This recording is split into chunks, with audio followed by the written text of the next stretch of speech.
Estamos ao vivo, 8 horas pontualmente. Muito obrigado por você estar participando aqui com a gente de mais uma live da nossa série Cristianismo e Sociedade, né?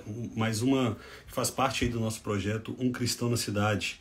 E hoje, de maneira muito especial, nós vamos receber um grande e querido amigo aqui, o Padre José Eduardo, lá de São Paulo, um homem temente a Deus, um homem de fato que é um exemplo para nós cristãos. E nós vamos falar um pouquinho sobre essa questão do cristianismo na sociedade. Já está aqui, ó.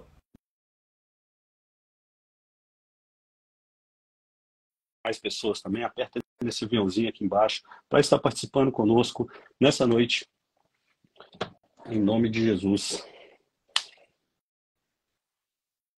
Boa noite, Padre. Boa noite, Pablo. Tudo bem? Tudo bem, meu amigo? E pro Que... senhor, como tá as coisas? A gente faz o que pode, né? Gente, que alegria, viu, Padre, ter você aqui com a gente. Estou muito feliz mesmo, de verdade. Para quem não sabe, o Padre José e eu, nós temos uma relação já tem muito tempo, né, Padre? Já, Muitos já. anos aí que a gente se conhece. Eu tive a grata oportunidade de estar com ele aqui em Belo Horizonte, na Canção Nova, né, Padre, aqui em Sim. BH. Você veio conceder uma entrevista aqui e eu, assim, saí correndo lá do escritório onde eu trabalhava e falei, não, eu tenho que ir lá conversar com ele um pouco, aprender um pouco com ele. E desde aquele tempo eu tive uma outra oportunidade que eu fui ministrar em Osasco, né, onde é a É, paróquia do senhor, e tive a oportunidade de estar aí, na sua é casa, verdade. né? Você está no mesmo lugar ainda? Continua na mesma casa, na Continuo mesma na mesma paróquia? paróquia. Sim, sim. Hoje eu E, não estou lá, eu estou aqui no Rio de Janeiro, estou uhum, participando como professor de um curso de sacerdotes, uhum. mas estou na mesma paróquia, graças a Deus. E muito obrigado, viu, Padre, por me recepcionar lá na sua casa mais uma vez e também por Imagina. participar aqui da nossa live. Padre, eu tenho rodado, né, com essa ministração Um Cristão na Cidade e tem sido uma grata surpresa, né, pela receptividade da igreja, da gente falar sobre esse assunto, né? Um assunto que é muito pouco falado, para falar a verdade, dentro das igrejas, que eu costumo dizer que é o nosso mandato cultural, que é a forma que nós nos relacionamos com as coisas criadas de Deus, né? Então, hoje pouco se fala dentro da igreja e eu vejo que a gente tem mais reagido às coisas do que agido, né, de forma pensando, né, como o corpo de Cristo, olhando para essa sociedade, falando, não, vamos encarar todos os possíveis problemas que possam haver, nós vamos nos preparar, nós vamos nos qualificar e vamos para cima desse problema.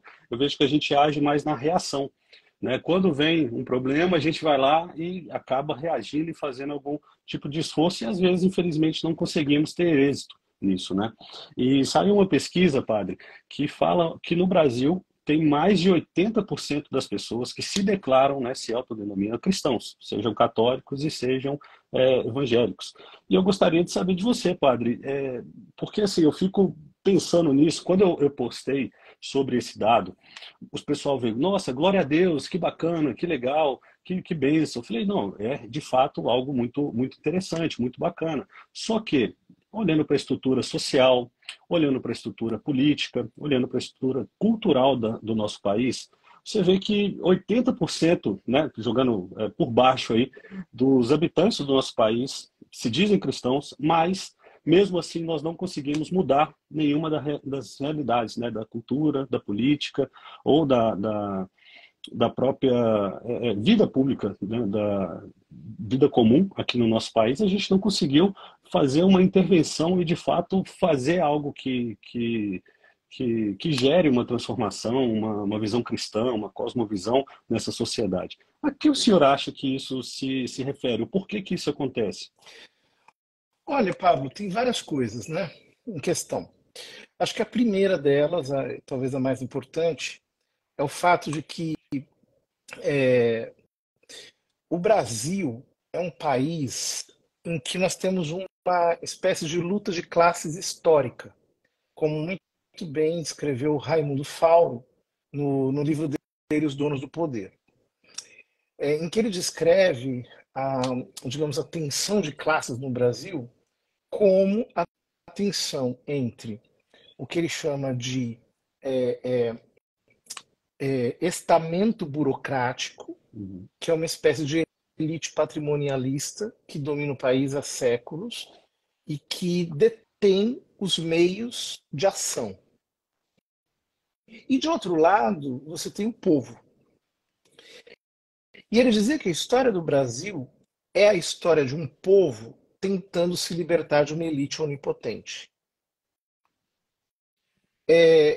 O Raimundo Fauro era marxista, porém, uhum, a observação dele é muito precisa. Por quê? Porque está provado que o país tem dono, né? E que a opinião da sociedade não conta. Então, veja, a questão aqui, ela, mais do que social, é realmente política. O que eu quero dizer com isso? Que a sociedade é impotente. Ela não consegue exercer nenhum tipo de controle efetivo sobre quem ocupa os cargos públicos e sobre o exercício do poder. Então, diante de uma situação como essa, as pessoas elas percebem que não tem muito o que fazer, que a vontade de um homem muitas vezes é maior do que a vontade de milhões de pessoas que se manifestam, e uhum. quando o povo levanta a cabeça e coloca, por exemplo, um representante que realmente carrega os seus valores culturais, espirituais, etc., a estrutura do poder é tão forte que consegue imobilizá-lo e descartá-lo. E o que eu acho mais interessante é que até a década de 90, é, a, a chamada esquerda revolucionária, mesmo a esquerda reformista, não estava, digamos assim, como parte integrante do estamento burocrático. Hoje está. Uhum. Depois dos 16 anos de governo aí, 16 ou foi 14, agora não me lembro mais. 4, 8, 12, 16. 16 Perfeito. anos, eles conseguiram realmente entrar na fisiologia. E ainda que a ideologia, do ponto de vista social, não seja tão vinculante, do ponto de vista político, os personagens são os mesmos. O que nós estamos vendo no Brasil é uma coisa muito interessante, porque você veja, há certos personagens políticos que estavam completamente liquidados. E o que você teve no último ano foi uma verdadeira operação de reciclagem de lixo, em que foram trazidos de volta aqueles que o povo havia relegado ao esquecimento. Uhum. Então, é tudo muito evidente. Não, então, eu acho que nós precisamos ter claras as coisas. O problema não é efetivamente a digamos, a sociedade ela está sendo corrompida. Ela está sendo corrompida. Uhum. E isso se vê nas escolas, isso se vê nos meios de comunicação. Há uma corrupção calculada da sociedade. Porém, essa corrupção, sobretudo moral, né, que vai desorientando as novas gerações, ela é sustentada por uma estrutura de poder que se mantém inabalável e que não tem nenhum tipo de escrúpulo de bater no peito e de dizer quem manda aqui é a gente.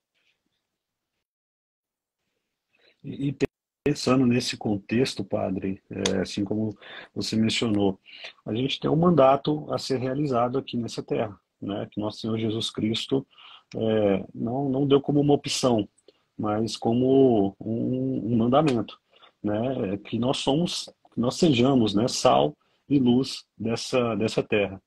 Como que a igreja ela pode se posicionar mesmo pensando em toda essa problemática dessa estrutura, né? Assim como você mencionou, Como que nós podemos, de fato, ser sal e luz nessa sociedade, pensando em todos esses desafios? Olha, Pablo, veja bem, quando os jesuítas chegaram no Brasil, eles não foram diretamente evangelizar os índios.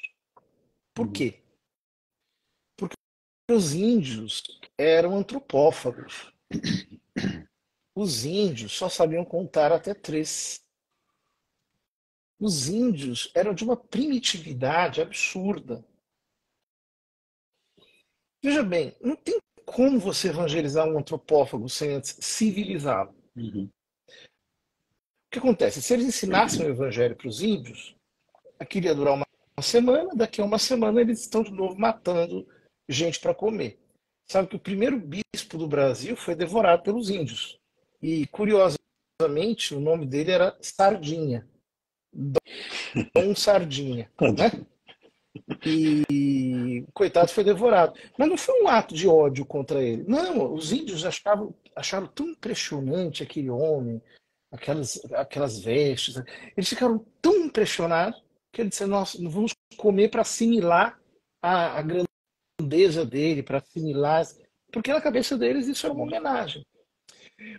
Então Uhum. não tem como você evangelizar a gente assim. Você tem que civilizar primeiro. Depois que você civiliza, aí você prega. Porque a pregação entra. O que está acontecendo com a nossa geração, Pablo? A civilização está sendo desmontada, ela está sendo destruída.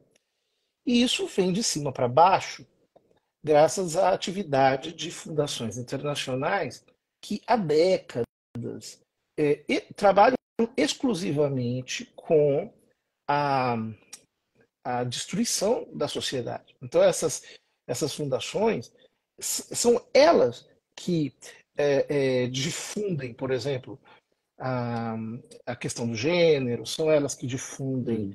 a questão do aborto, antes do gênero, bem antes do gênero, são elas que Uhum. difundem o feminismo radical, que se valem, que se servem de grupos minoritários para poder desmontar a sociedade, são essas fundações, são elas que estão por trás de tudo.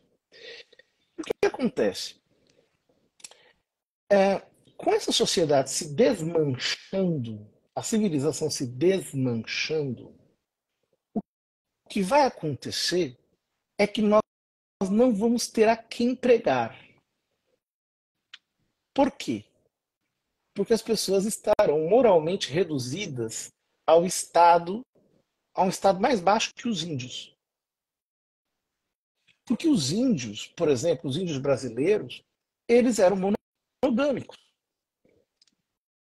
Os índios brasileiros não tinham práticas antinaturais. E se tinham, era apenas temporária. Depois que faziam um rito de passagem para a idade adulta, aquilo desaparecia completamente.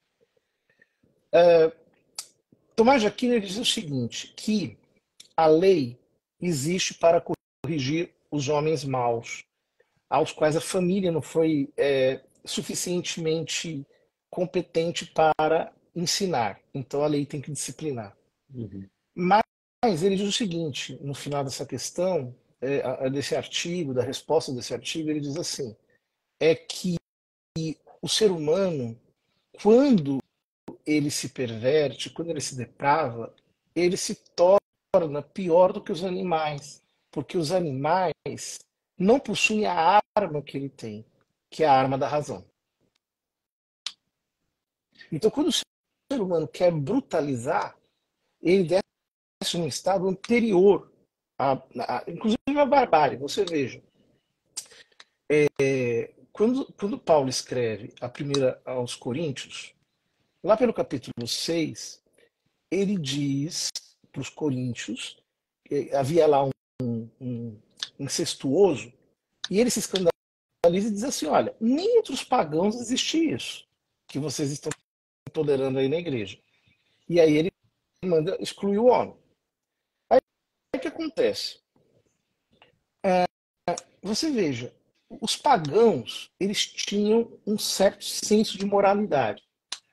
Os estoicos, hoje em dia está muito na moda falar de estoicismo, porque é uma coisa assim na minha opinião, lamentável, que só mostra o quanto a sociedade está se paganizando, mas os estoicos, os ecléticos, os cínicos, etc., mesmo os hedonistas antigos, eles tinham um apreço pela moderação, pela virtude, pelo equilíbrio, pela nobreza, etc. Isso não havia entre os bárbaros, mas os bárbaros, eles tinham família, eles constituíam clãs, eles tinham algum exercício de autoridade. O que estão fazendo com a nossa sociedade é fazê-la regredir a um estado anterior à barbárie. Porque hoje os pais matam os filhos pelo aborto, os filhos matam os pais pela eutanásia, as pessoas podem se matar a si mesmas pelo suicídio assistido, as pessoas inventam tipos de amalgamento sexual dos mais assim descabidos. Por exemplo, poliamor, quer dizer, uma união de 4, 5 pessoas é considerada casamento. Isso nunca existiu nem entre os pagãos, nem entre os mais selvagens. Não havia nada disso. Ou seja, o nível de desconstrução ao qual a sociedade está sendo reduzida é um nível de desconstrução muito bruto.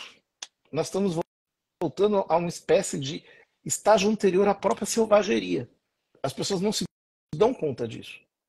Por A exemplo, gente pode comparar um efeito de comparação com Sodoma, Gomorra, alguma coisa nesse não, sentido? não, Sodoma e Gomorra não matava filho. Sodoma e Gomorra não tinha poliamor. Não tinha casamento de 4, 5 pessoas, considerado como instituição. Nem lá tinha, né? Não, não tinha. Não é isso. Nós estamos, o nível em que nós estamos chegando é absurdo. Só que você veja, quando Jesus deu a grande comissão em Mateus 28, 19, seguintes, Jesus disse assim: Ide e fazei discípulos meus todos os povos. Essa palavra fazei discípulos, no grego, se não me engano, é mateteute, que é uma palavra muito difícil de traduzir para a língua portuguesa, porque é o discípulo em forma de verbo. Então, veja, é como se ele dissesse discipulai. Só que discipulai não é a mesma coisa que mateteute. Por quê? Porque discipulai que você pega uma pessoa para você discipular. O que Jesus está dizendo não é exatamente isso. O que ele está querendo dizer é o seguinte: construam discípulos para mim. Construam alunos para mim. Ou seja, a grande comissão não é para você simplesmente levar o evangelho. A grande comissão é para você construir pessoas que vão receber o evangelho. É para você fazer alunos capazes de entender o evangelho. E hoje nós precisamos construir alunos para Jesus. Você veja, eu vejo que as pessoas, às vezes, na igreja evangélica, estão comemorando muito o fato do crescimento exponencial que a igreja evangélica está sofrendo nos últimos anos. É um crescimento grande, realmente significativo. As projeções dizem que até 2030 vocês já serão maioria no Brasil. E eu acredito que isso é bastante provável e certo até. Mas eu não acho que isso é motivo de comemoração pelo simples fato de que crescimento é diferente de inchaço. Ou seja, eu posso aglutinar milhões de pessoas, mas isso não significa que elas estão se convertendo. Não significa que elas estão se tornando discípulos, alunos de Jesus. O que eu tenho visto é que, mesmo entre cristãos, tem entrado um liberalismo que é desmoralizante. Então, as pessoas, elas às vezes cantam na igreja, fazem sucesso, têm o seu público na igreja, mas vivem uma vida pervertida e pregam isso. Trocam a conversão pela inclusão, trocam o arrependimento pela tolerância, e tudo vai se tornando extremamente banal. Em nome de Jesus. Então, hoje, Pablo, nós temos que reconstruir a sociedade desde a raiz.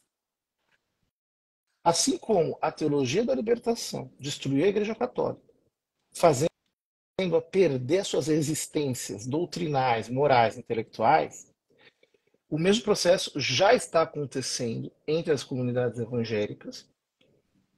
E não apenas isso. Existe também o efeito negativo que a sociedade exerce, aliás, que as estruturas exercem sobre o comportamento das pessoas, e a consequência disso é que se nós não criamos uma estrutura básica, fundamental, em que os discípulos vão se fortalecendo na base, vão se tornando uma união forte, eles se conhecem, eles têm laços profundos, eles criam estruturas fortes, fortes, fortes. Eu acredito que vai chegar um momento em que nós vamos ter que pensar assim, em lugares de habitação comum, Uhum. condomínios ou bairros. Nós acredito que vai chegar um momento em que vai ter que existir um tipo de povoamento de um lugar já feito por pessoas que têm a mesma mentalidade, ali ter a sua escola, ali ter o seu tratamento médico, etc. Porque as estruturas que estão vindo de cima para baixo e estão se valendo do poder político para diluir a sociedade, elas são bastante fortes. E elas têm força para corromper, porque elas agem através da prescrição e da proscrição. Então, elas prescrevem comportamentos e proscrevem comportamentos. Então, se você não faz o que eles mandam, você é punido por causa disso. Uhum. E punido não apenas judicialmente, porque a gente não pode esquecer, quando a gente fala de sistema judiciário, nós estamos falando simultaneamente de sistema policial e sistema carcerário. Então a força disso não é pequena. Não é só uma sanção administrativa, às vezes, né? Não. Como a gente tem visto. E, padre, pensando nesse contexto, para quem não sabe, né, eu sou cristão evangélico, padre, obviamente católico, e a gente está aqui, né, fazendo essa live justamente para aprender com o padre José Eduardo, que é um mestre, que tem vários ensinamentos. Eu já me deleitei em vários vídeos, né, dele falando sobre ideologia de gênero, sobre comunismo, sobre vários outros temas. Então, você que está assistindo a live, acabou a live, vai correndo para o YouTube, escreve lá, Padre José Eduardo, para você aprender mais também. Então, o objetivo dessa live aqui de hoje é que nós aprendamos com o padre.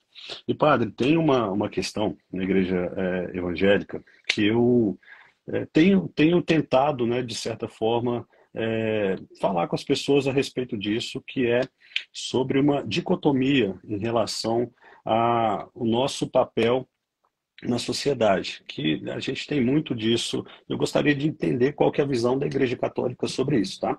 Dentro da Igreja Evangélica, eu cresci, na verdade, eu me converti com 17 anos, 16 para 17 anos, mas todo o meu período de início ali da caminhada, eu aprendi que você ter um cargo dentro da igreja, você era uma pessoa que ali era um cargo espiritual. E a pessoa que não tinha um cargo dentro da igreja, trabalhava de qualquer outra coisa, um vendedor, seja um empresário, um garçom, qualquer outro tipo de trabalho, era um trabalho secular. É um trabalho, entre aspas, aí, que não é um trabalho espiritual. Né? Um trabalho onde você ali não está glorificando a Deus no seu trabalho, mas se você é um diácono na igreja, se você é um pastor, se você toca, né, na banda da igreja, aí sim você está exercendo um dom ministerial. Eu gostaria de entender se existe essa separação, essa dicotomia dentro da igreja católica também, e como que vocês lidam com, porque a maioria, né, das pessoas não fazem parte do corpo eclesiástico no sentido de lideranças, no sentido de, às vezes, ser remunerado. Né? Por isso, o pastor que até fez uma live comigo aqui, ele falou, em torno ali até no máximo 7%, no máximo, do corpo eclesiástico vai trabalhar na igreja e, de fato, ser remunerado. O restante está tudo na sociedade. E como que você fala para essa pessoa que o trabalho dela, entre aspas, é de segunda classe, não é um trabalho espiritual? Eu gostaria de saber como que isso é tratado pela Igreja Católica também. Uhum. Bom, é uma pergunta bem complexa, porque o que acontece? Uma coisa é o que, digamos assim, o que está escrito, né? E outra coisa é o que se, de fato, é a realidade, digamos assim. Então, assim, na igreja há uma diferença muito grande entre clero e leigo, né? E povo. Então, o clero, ele tem que se reservar às atividades eclesiásticas, embora nem sempre isso aconteça. Ou seja, o clero tem que se preocupar com o ensino da fé, né? Basicamente isso. Digamos, quem teria a missão de estar nas realidades temporais seriam os leigos. O problema é que essa, entre aspas, divisão, né, de competências, ela nem sempre é obedecida. Então, de vez em quando aparece aí um padre se candidatando, outras vezes um padre tem que intervir na esfera pública, acontece, assim como alguns leigos também se dedicam a atividades de evangelização em tempo integral. Então existe digamos assim, essa relação que não é sempre muito matemática. Uhum. Porém, e aqui eu acho importante a gente perceber uma coisa. Desde o século XVII, existe uma, uma, digamos assim, hostilização da presença da igreja no espaço público.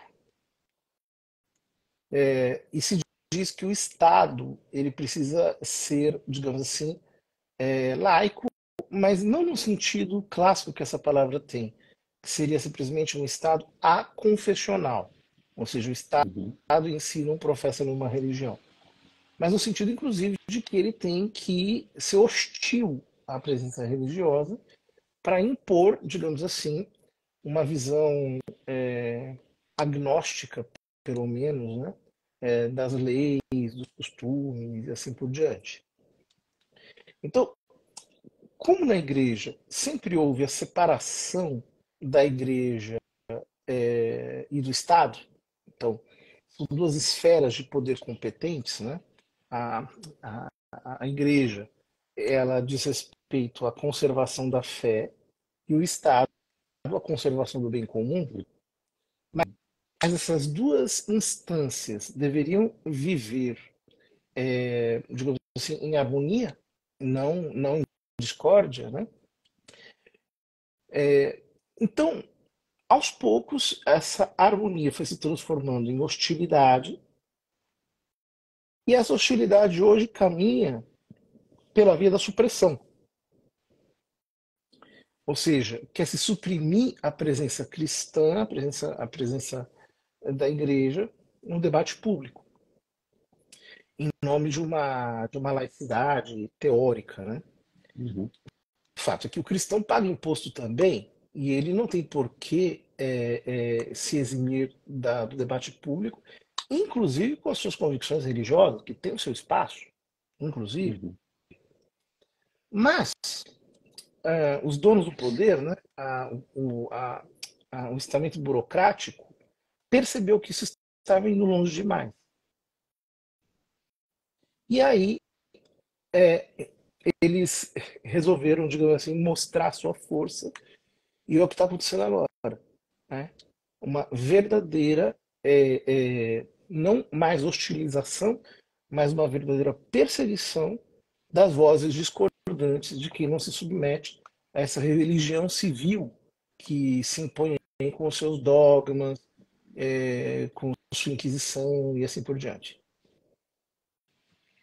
E a gente vê também, padre, né, como o senhor está expondo aí, né, sobre essa questão, eu tenho aqui como referência Abraham Kuyper, que foi o primeiro-ministro holandês, fundador, inclusive, da Universidade Livre de Amsterdã. E nós vemos aí várias outras universidades, como Harvard, Yale, Princeton, que são universidades de matriz cristã, né? São universidades que tinham como base fundamental da sua estrutura, você glorificar a Deus através de todos os campos de ensino, através de todas as áreas. O Kuyper, ele define isso como as esferas de soberania, né? Que cada qual tem o seu chamado e se você quer ser sal, por exemplo, você quer ser luz, isso não adianta você fazer isso dentro da igreja, né? Que realmente você tem que sair da igreja para você poder exercer esse tipo de competência. E a gente vê hoje, padre, assim como você mencionou a questão da, da, da teologia da libertação, a gente tem dentro da igreja evangélica a missão integral também, que faz esse trabalho de trazer essas raízes marxistas para dentro da igreja. Infelizmente, a gente já até conversou sobre isso uma vez, sobre questão de música, né, sobre algumas bandas que você até me falou que conhecia no meio gospel, né, por assim dizer, no meio evangélico, mas a gente vê que o marxismo ele tem vindo muito por meio da música dentro da igreja, né? E como eu disse, a gente tem essa questão da missão integral que tem feito um estrago dentro das igrejas evangélicas, que tem trazido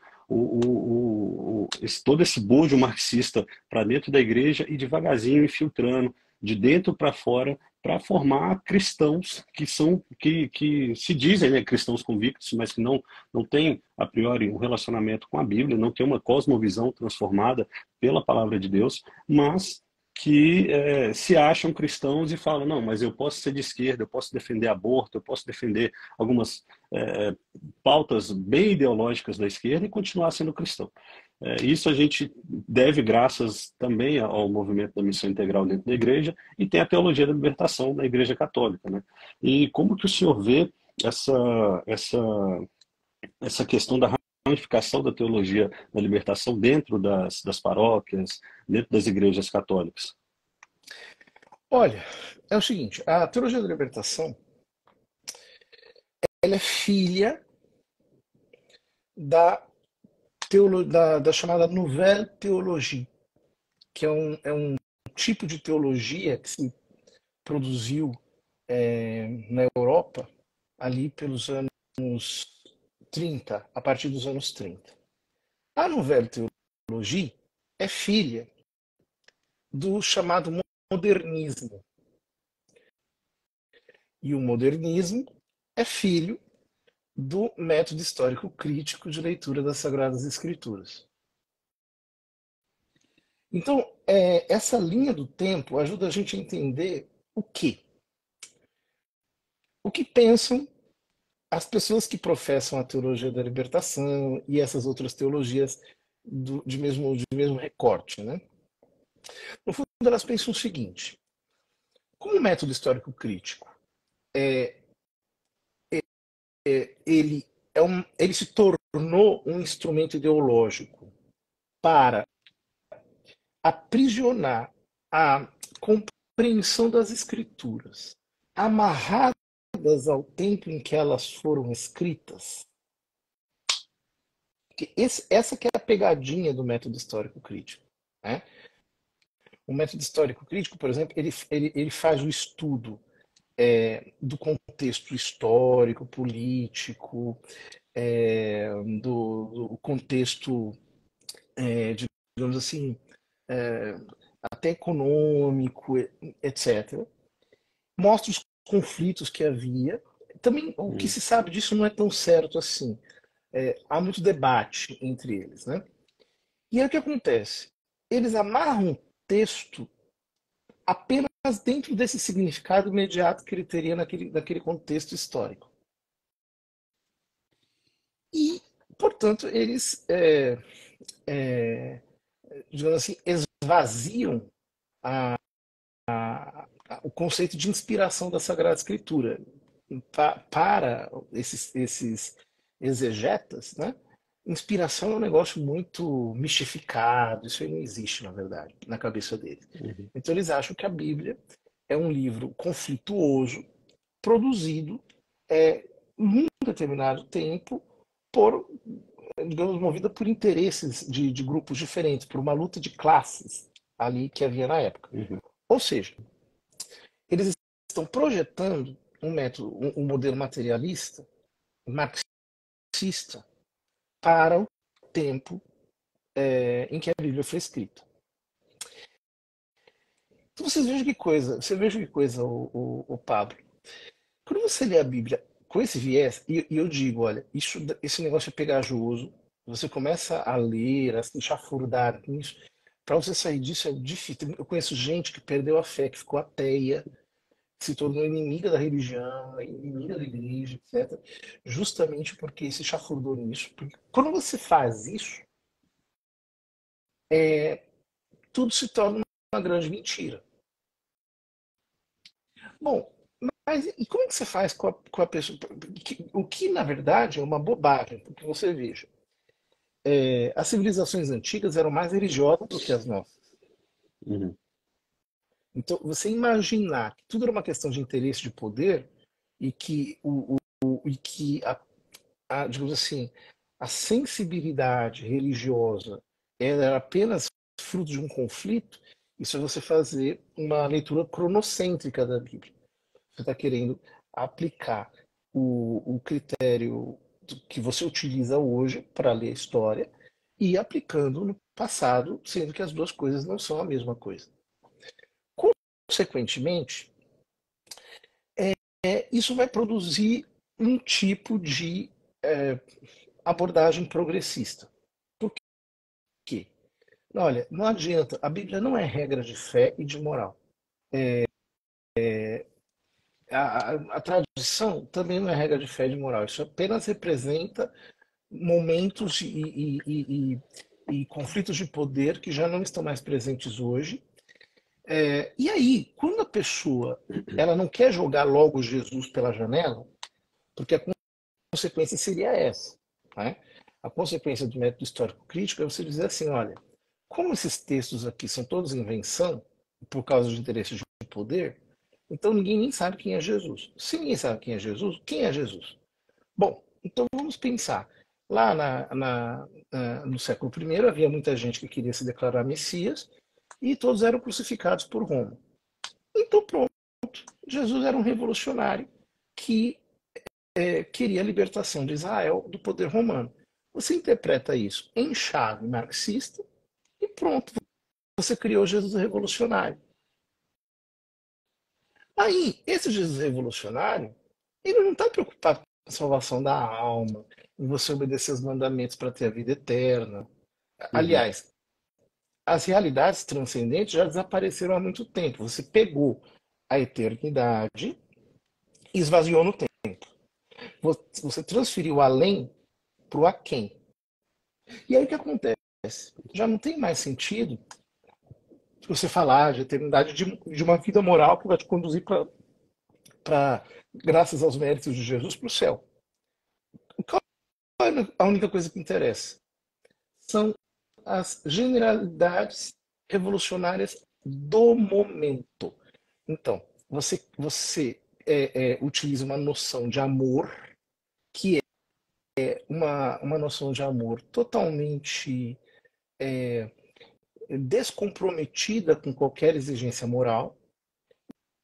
Isso, na verdade, anestesia a consciência das pessoas e amordaça a igreja para qualquer tipo de ação ou denúncia mais contundente, ou chamado arrependimento, etc.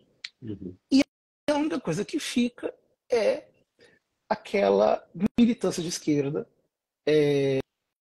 que reduziu Jesus a uma figurinha boazinha, um hippie, a Van Letan, que tem apenas alguma coisa boa para dizer, etc. Então, é esse Cristo que está na cabeça dessa gente. Quer dizer, as escrituras estão vazias, elas são apenas trechos de poder. Você reduziu Uhum. o evangelho a uma proposta revolucionária de Cristo, e a revolução de hoje é a que importa. Então nós temos que nos engajar na revolução do momento. Não existe moral, não existe eternidade, isso não tem grande importância, porque são universalistas, né? Quando falam de salvação, todo mundo vai para o céu, e se você não for para o céu, você tem que ser assim, um Hitler, você tem que ser sei lá, de direita, né? Se você for Um Che Guevara tá tranquilo.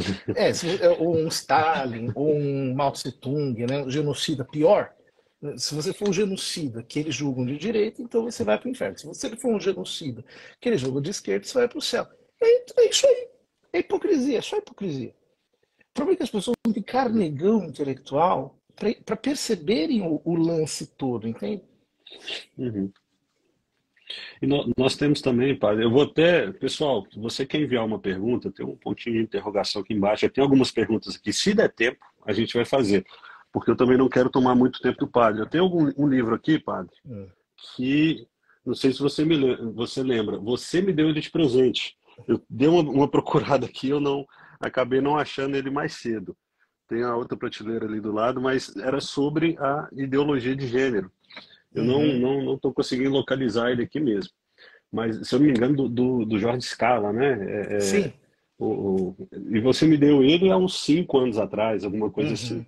E naquela época, a gente já falava, né, sobre ideologia de gênero, mas era algo, na verdade, eu aprendia com você naquela época, você já falava, eu aprendia naquela época, mas já era algo que é, era assim, poxa, talvez se alguma coisa nesse sentido, quem sabe acontecer, vai ser uma loucura. Ninguém vai querer pautar isso daqui como política pública, ninguém vai querer colocar isso daqui de fato para fazer parte da sociedade como um todo. Vai ser algum um gueto, um grupo específico, alguma coisa assim. Só que de lá para cá, padre, as coisas mudaram muito. Pelo menos na minha visão daquela época, eu não acreditava. Eu achei que não era uma visão apocalíptica ou alarmista demais. Mas eu achei que seria de verdade, eu achei que seria numa proporção menor do que está acontecendo hoje. E assim como eu já indiquei para o pessoal da live, né, para assistir o seu vídeo, onde você fala sobre ideologia de gênero, antes que derrubem do YouTube, salvem, por favor, se você tem o YouTube Premium, salve essa live também. Eu gostaria de saber, padre, o que que o senhor vê, a gente tratando dessa parte agora da teologia da missão integral, né, da teologia da libertação, que a gente vê também esse movimento progressista, né, onde não existe mais uma luta de classes, por assim dizer, no marxismo, no sentido de você pegar o patrão contra o empregado. Mas eles pensam de uma outra forma, né? Você coloca o negro contra o branco, o homem contra a mulher. E dentro desse bojo todo entra a questão da ideologia de gênero também, que não é simplesmente um gay, um homossexual assumido que está em busca de uma aceitação, mas é um movimento que está em busca de uma imposição na sociedade. Né? E aí você vê diversas ramificações dentro desse LGBTQIA+, e agora já está muitas outras letras, quase o alfabeto inteiro, mas eu gostaria que o senhor discorresse um pouquinho aqui para a gente também do que o senhor, como é a visão do senhor sobre essa questão da ideologia de gênero na sociedade. Olha, a ideologia de gênero, ela não nasce de baixo, ela não nasce da base da população, ela nasce de cima, ela é datada, né?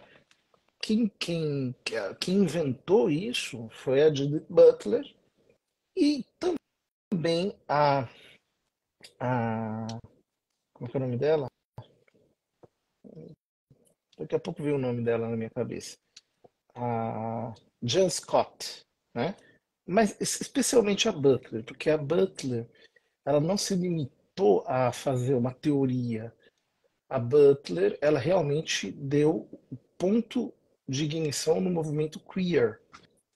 E o movimento queer é um movimento que visa normalizar as performances de gênero mais subversivas.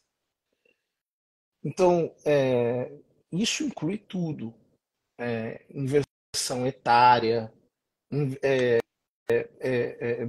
Então, por exemplo, né, homens totalmente viris que se vestem como mulheres, Uhum. e assim por diante. Coisas, ou, por exemplo, homens de barba que se vestem, se apresentam como mulher e aparecem assim, por exemplo, para as crianças, etc. Então, nós estamos tendo a invasão disso no cenário público de maneira cada vez mais ostensiva. E eu não vejo nenhum movimento de rechaço a isso muito forte. Os poucos movimentos de rechaço que existem são silenciados, para que isso tudo não encontre barreiras, né? E no Brasil, tudo isso vem acontecendo pelo Poder Judiciário, né? O Poder Legislativo não tem interesse em se indispor com a população. O Uhum. Poder Executivo também tem medo, porque a população não aceita.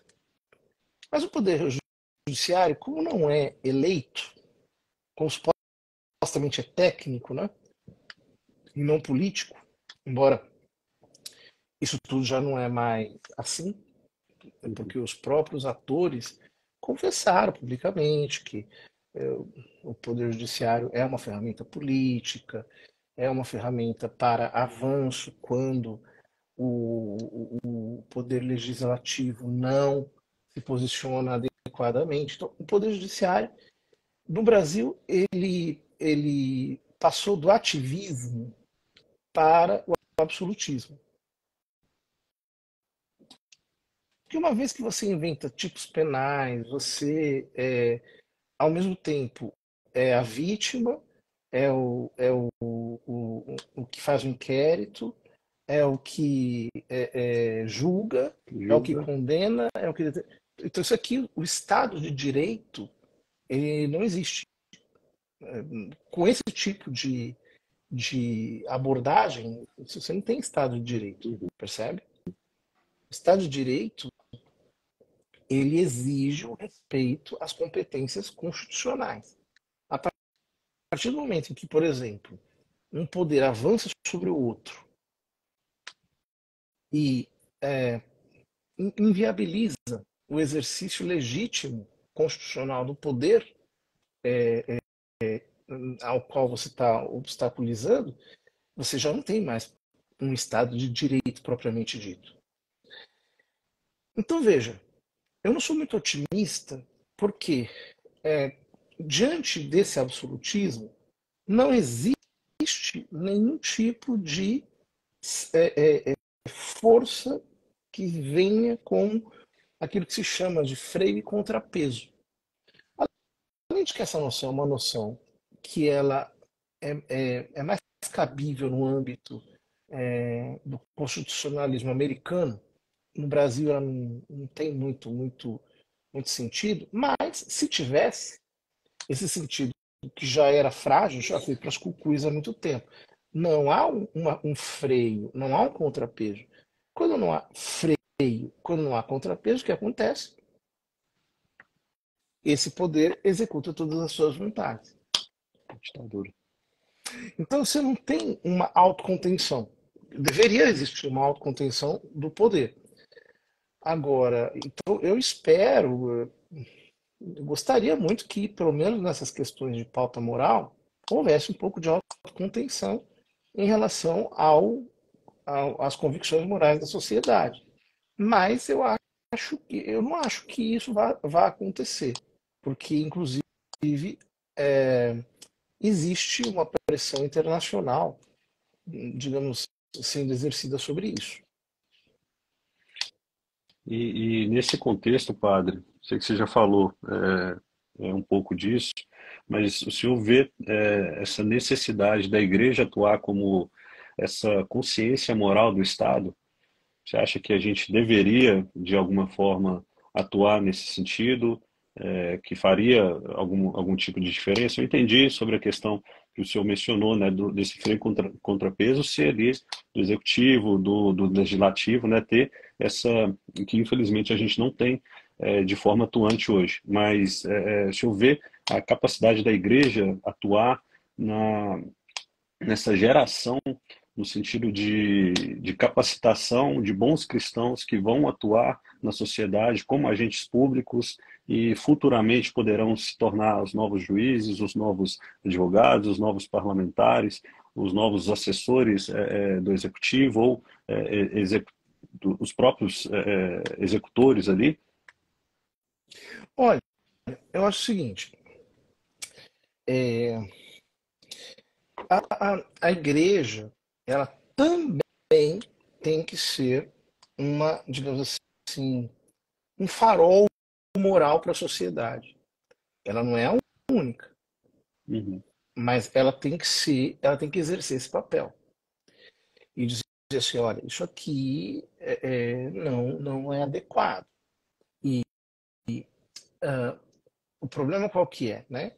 É que ela está sendo impedida de exercer essa influência em nome de um Estado que não é laico. Ele é hostil à religião, né? Embora, quando uma religião se presta aos interesses dele, então ela se torna, digamos assim, validada simultaneamente, né? Então, existem, por exemplo, cristãos progressistas que são consultados, são chamados. Eu me lembro que em 2017 eu estive numa audiência pública sobre o aborto no STF. E tudo foi organizado de maneira a desfavorecer a posição contrária ao aborto. Eu fiz um discurso forte ali, né? Mas interessantemente, o meu discurso foi um discurso baseado em legislação, na filosofia do direito, em constatação de dados de fato. Eu não invoquei em nenhum momento a autoridade das escrituras, a autoridade da tradição, do magistério da igreja, nada disso. Bom, as pastoras que foram lá falar a favor do aborto, todas elas fizeram exegese bíblica, apresentaram argumentos escriturísticos, falaram de uma leitura despatriarcalizante das escrituras, fizeram discursos religiosos. elas se denominaram pastoras a favor do aborto? E são pastoras. É, Meu uma, Deus. acho que duas luteranas, se não me engano, as duas que estiveram lá. Meu Deus. E você veja, quando a religião ela se torna serva da revolução, ela é bem-vinda, ela é aplaudida. Aí você aparece com as celebridades da televisão, você se torna alguém que é considerado um baluarte, etc, etc, etc. Agora, quando você se coloca em oposição profética àquilo, imediatamente você é taxado de discurso de ódio e congêneres, ainda quando você está apenas expressando as suas convicções e às vezes nem suas próprias convicções. Você está expressando o que está acontecendo, você está dizendo as coisas que estão acontecendo. Eu acho assim, eu fico um pouco preocupado que eu vejo um ativismo grande das lideranças evangélicas, mas nem sempre eu noto um preparo intelectual tão forte que nesse tipo de batalha é absolutamente necessário, Uhum. porque é uma guerra de inteligências, né? Mas tudo bem, eu acho que cada uma, é, cada abordagem tem o seu valor, né? O Olavo falava, né? Se a sua ânsia de agir é mais forte do que a sua ânsia de se preparar, a sua ação sempre será incompreensível, né? É, Isso é. o Gustavo Corsão chamava isso de ativismo desesperado, em que as pessoas Uhum, vão fazendo, vão falando, vão lacrando, digamos assim, mas uhum, não tem um lastro de, digamos assim, de estudo das causas. Então a uhum. coisa fica apenas na superfície, né? Sim, sim. Gente, para a gente não tomar mais tempo do padre aqui também, e finalizar, eu vou pegar aqui, padre, uma ou duas perguntas, Tá bom. que tem várias aqui, para a gente concluir a nossa participação aqui. Deixa eu ver aqui, ó, como eu faço para tirar dúvidas com o padre. Ó, essa daqui, padre, já deixa eu responder. O senhor lançou um curso agora, né? Lancei, acabei Um, de lançar um curso sobre batalha ah, espiritual. Aí, ó, como faz para tirar as dúvidas? Vai lá e se inscreve no curso do padre. Tá o link na bio aí, né, padre? Na minha bio, sim. Link na bio. É, deixa eu ver aqui. Ó, tem uma pergunta aqui interessante. O Brasil virará um país comunista? O que o senhor acha, padre? Olha, é complicado a gente dizer, porque quando a gente fala de comunismo, a gente a gente não está falando da mesma coisa sempre, né? Então, por exemplo, o movimento socialista que havia até a década de 90 era um movimento de tipo, digamos assim, operário, movimento de causa operária. Depois da Uhum, década de 90 abraçou o é, identitarismo. Então, aí entra os temas de revolução sexual, revolução racial, revolução indigenista, revolução feminista, revolução, é, enfim, de gênero, essas coisas todas. Qual que é o problema? O problema é o seguinte: a esquerda, tradicionalmente, ela milita ou militaria, pelo menos essa é a sua bandeira, em favor dos interesses da classe oprimida. Qual que é o problema? Quando você vai para as bandeiras identitárias, veja, então, por exemplo, né, você diz assim, nós temos que fazer uma luta contra o patriarcado. Mas a turma da favela é patriarcal. O pai de família, a mãe, seus filhos, etc. uhum, Aliás, o Marx chamava a classe operária de proletariado por causa da prole, porque a classe pobre tem filhos, ela se multiplica pelos filhos. Então veja, essas bandeiras, muitas vezes elas são apenas bandeiras genéricas, bandeiras simbólicas, que te dão a impressão de estar fazendo algo de bem para a humanidade, de estar lutando por alguma coisa, enquanto a realidade é que os pobres continuam se ferrando e a elite continua mandando. E parte dessa esquerda forma parte dessa elite. Então, uhum. quando você me diz assim, o Brasil será um país comunista, eu simplesmente acho que não. Eu não acho que vai chegar um momento em que eles vão fazer a expropriação da propriedade privada. Eu não acho. No sentido tradicional da palavra comunista.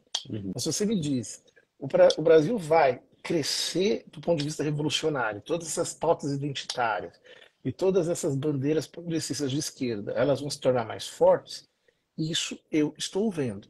Isso é o que eu estou vendo. Né? Uhum. Eu não estou vendo a classe pobre ser favorecida coisíssima nenhuma. Os pobres, na verdade, estavam numa outra direção. Isso acaba sendo, de certa medida, também uma tendência mundial, né? Principalmente na questão que no Ocidente, né? Não mundial, mas no Ocidente tem se tornado uma pauta, eu vejo mais forte, assim, no sentido deles tentarem de toda forma tirar a influência da cultura judaico-cristã, né, na nossa sociedade. Deixa eu achar uma outra aqui, padre, para a gente finalizar, gente, e deixar o padre descansar também, que está no Rio de Janeiro. E amanhã vai acordar cedinho para Bem dar uma cedo. volta na praia, né, padre? Não, não, não. Eu não frequento praia, não, graças a Deus. Ó, a Letícia mandou aqui. Você acha que ultimamente a igreja tem se preocupado mais em aceitar de tudo ao invés de se converter? Eu acho que existe isso. Mas não é uma coisa. Digamos assim, há parcelas da igreja que se renderam ao discurso da simples inclusão sem o para. Esses dias eu falava disso, né? Inclusão, ok, mas para quê? É para converter a Jesus Cristo. Uhum. Não é inclusão pela inclusão, é inclusão como valor absoluto. Né? Então, nesse sentido, eu vejo que isso existe em muitos ambientes. Não acho que é uma tendência, digamos assim, hegemônica. Acho que entre os evangélicos há muita resistência, entre os católicos menos. A Igreja Católica, por causa da teologia da libertação, acabou sucumbindo muito a esse tipo de ideologia. E, para mim, o quadro geral é esse. Eu vi uma frase esses dias e estou republicando e repostando ela, que a igreja ela é aberta a todos, mas ela não é aberta a tudo, né? Que nós temos que realmente ficar preparados e preocupados com essas ideologias que tentam, né, entrar e, de certa forma, fazer essa transformação aqui dentro da nossa igreja. Padre, eu queria te agradecer, tá? Ah, Uma alegria hora que a minha. gente já está aqui para a gente finalizar esse momento. Queria te agradecer muito, de coração mesmo, por ter aceitado esse convite prontamente, mesmo estando em viagem, mesmo estando em outro local.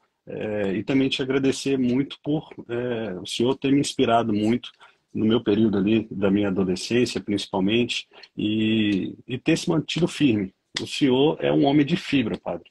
De verdade, eu tenho muito orgulho de ter aprendido ali na minha adolescência, de ter acesso aos seus vídeos na minha adolescência. Republiquei na época muita coisa do senhor. Hoje ainda sou um entusiasta de tudo que o senhor faz, de tudo que o senhor fala. Gosto muito. E quem me segue aqui e quer um conteúdo de ótima qualidade, de excelente qualidade, siga aí também o Padre José Eduardo, porque é um homem de fibra, um homem de Deus e um homem que de fato fez diferença na minha forma de pensar teologicamente, né? Falando sobre principalmente sobre esses temas, né? Que entram dentro da igreja de forma sorrateira, de forma a querer destruir aquilo que nós acreditamos como o verdadeiro cristianismo, a verdadeira teologia. Obrigado, Pai. Que Deus abençoe muito a Eu sua te noite. agradeço pelo convite, é um privilégio, uma honra sempre conversar com você. Quando aparecer por Osasco, vai tomar um café lá em casa. Com toda certeza. Muito obrigado, meu amigo. Estando em Belo Horizonte, a casa é sua aqui também. Abração. Um abraço, obrigado. Até mais, pessoal. A live vai ficar salva, tá? No meu canal, no YouTube, e eu vou colocar alguns cortes aqui também no meu perfil, tá bom? Deus abençoe vocês. Obrigado, você que acompanhou até aqui, e tamo junto. Até a próxima.